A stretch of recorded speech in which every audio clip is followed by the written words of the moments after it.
So, I decided to try a new sunscreen and this time yung tinted naman kasi mapili talaga ako sa sunscreen. At ang dami kong nasubukan na heavy sa mukha, malagkit at grabe makahulas. But then, I found this tinted sunscreen from Her Choice PH and the first thing that I really noticed is its liquid to powder texture na mabilis ma-absorb sa skin.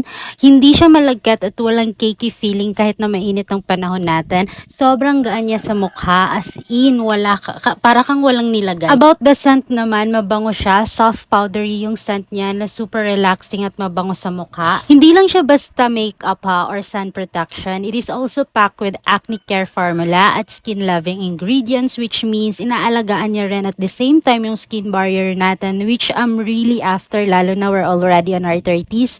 So yes, safe siyang gamitin for those with acne prone and sensitive skin types. Kaya kung naghahanap ka ng sunscreen na magaan, may instant coverage at nakakakinis pa, I would love to recommend this one. I've got the link down below.